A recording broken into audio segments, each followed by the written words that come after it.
Well, hello Instagrammers and YouTubers alike, and welcome back to Retro Direction. This is Michael, your host, and welcome to the latest review for the Sega Saturn. This is a really cool game. It's one of my favorites. In fact, it's an all-time favorite for collectors. It's the one and only Cyber Speedway. So let's let the show go on. Released back in 1995 in Japan first, it came out under the name Grand Chaser. Now I can assure you, you just have to love the Japanese and their titles for things. But yeah, Grand Chaser was not about chasing old ladies. That I can assure you. What this is, it's a futuristic hover car racing game. Now, story mode is something we won't be touching on during the review because it's very long-winded, but basically between each race you get, and I have forgotten the word in English, it's vignette, but anyway, you get little still shots, paintings of aliens and characters that talk to you, so there's a lot of voiceovers.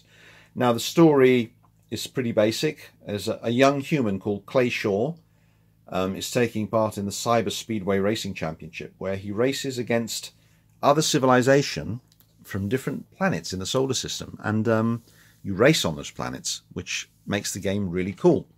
So let's go into free run mode. Now we'll choose one player versus CPU. You can select your sled. Now, as usual, each sled has a different attribute. This is the one I usually choose. It's got very good steering and braking, respectable acceleration and top speed. This guy specializes only in acceleration, so he's very quick off the mark, but that's it. You can easily go past him. This is the all-rounder. This is the well-balanced sled. It's the star sled, the one that appears in the intro to the game and the one that appears on the box. And then you have this guy that's a speed demon. And this guy's not too bad. Very poor top speed, but all of the other stats are rather good, especially the acceleration. But we are going to stick with my favorite. Now, the courses vary. Now, first of all, Tom Lads. I know my old friend Tom Lads does have this game. Last time we chatted, you hadn't played it yet, mate. But I hope this will inspire you if you still haven't. And anyway, I'm not going to show you too much of the game because undoubtedly there'll be some of you that haven't played this yet. You may have bought it because you're collectors and it may be in your collection stored away and you haven't thought of taking it out and giving it a spin. Well, I hope this review will inspire you to do just that. Anyway, now first of all, when you first boot up the game, you start with 5 courses. So you've got Terra, which is Earth, Glacies, your ice level, token ice level. Bastitas is very hot. Nubis, well, we'll be coming back to Nubis. There's something I have to let you hear. And Evo Flammus is set near a volcano. Now, some of the tracks, some of the sections of the track are very interesting. It's a little bit reminiscent of the Death Star run from Star Wars, because you're racing through trenches with lava, and it's very impressive. Arma Satellis is the track that you unlock when you first finish the game, and it's a pretty cool track. But of course I won't be showing you because I don't want to spoil it for you. But anyway, let's have a look at how the game runs. And it runs well. Now, back in the day, our dearest friends, the Sony PlayStation fanboys, used to state that Cyber Speedway was a poor man's Wipeout. Well, I can safely say it never was, and it never will be, and it's not even trying to be. All Cyber Speedway is trying to be is Cyber Speedway. So the graphics are very smooth, as you can see, and the game does move at a very good old pace. It's at least 30 frames a second.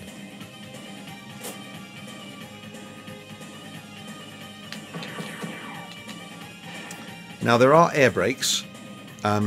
Each trigger on the joypad acts as a right and left air brake. So you can use them to aid you around tight turns, or you can use them to get you away from the wall if you're too close. Lap 2. Right, so that's lap 2. So without further ado, without further ado, let's leave lap 2. Let's try a different track. Yeah, so basically, while you're racing, you can collect rockets. You can hold 5 of them. Now, they don't do very much damage at all. All they do is slow down your opponent if you manage to hit them. Now, hitting your opponents is actually quite difficult because the rockets only fly in a straight line, so you have to really time your shots carefully, and you have to know when you're going to shoot them. So that part of the game is actually quite challenging. Let's go to the ice level. Let's try Glacies. Level 2. Why not?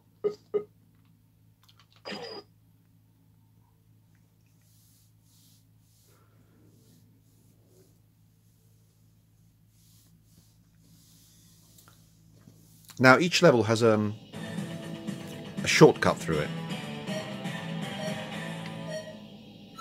Some of them are better than others, but the shortcuts help you beat the opposition. You can sort of head them off, but they're kind of well hidden, so you have to find them. But when you do, and you keep using them, it's not bad.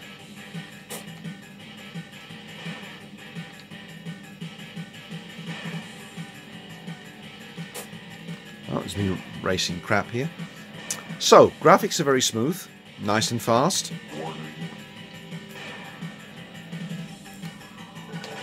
And there you go, I shot a rocket there and I just disabled one of the craft. And that's all you do, you slow them down.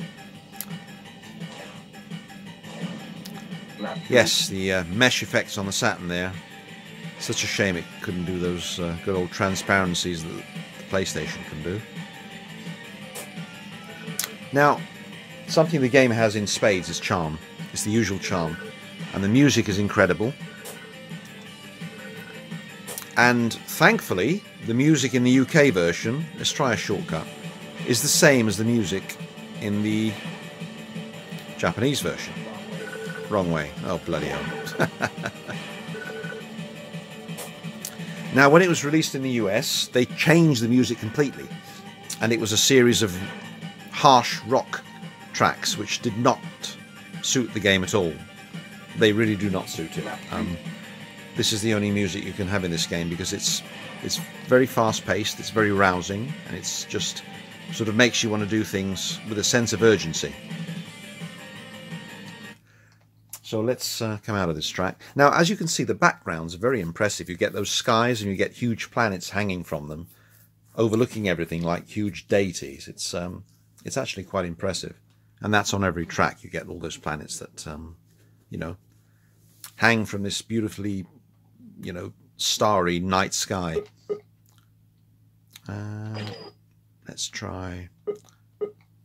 Nubis. Yes. Now, this track is set high above the clouds. Now, there's also something very reminiscent of Panzer Dragoon. There's a big worm creature that flies over the track while you're racing. Now, I'm going to keep quiet for a little bit so you can listen to this music track because it's my favourite in the game. It's very, very rousing indeed. It really makes you want to get up and, you know, go for a run around the block at full speed. It's just one of those tracks. So, are you ready?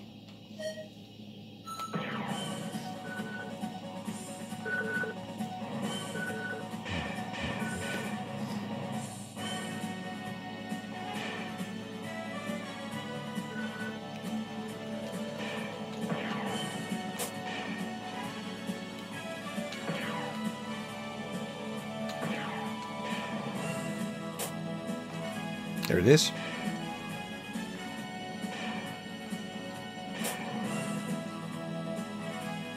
Lap 2.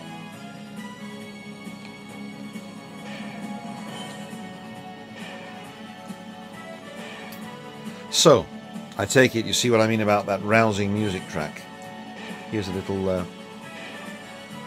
wouldn't say an alternative route, it's a little parapet.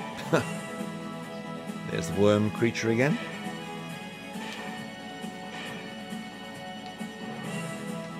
Lap 3.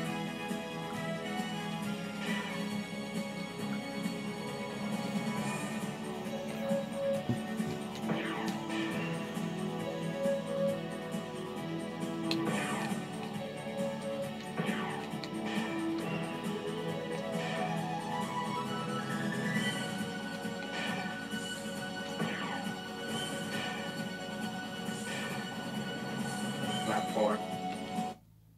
And that's pretty much it. Now, there's a couple of very interesting things about Cyber Speedway. First of all, I've touched on the backgrounds, the skies and that. They do look pretty impressive, don't they? Let's try one more little course, or a little bit of a course. And basically, the thing about Cyber Speedway, when it was first announced on the various magazines that I bought by the multitude, it looked really impressive. And I was really excited. I thought, mamma mia. Because at that time, the only racing game available for the Sega Saturn was Daytona. And there weren't any other alternatives, but this came along.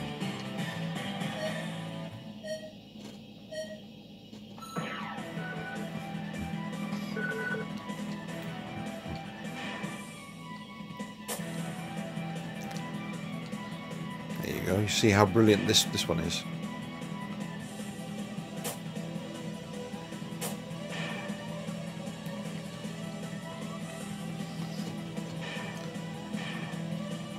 Now, the other impressive thing about Cyber Speedway,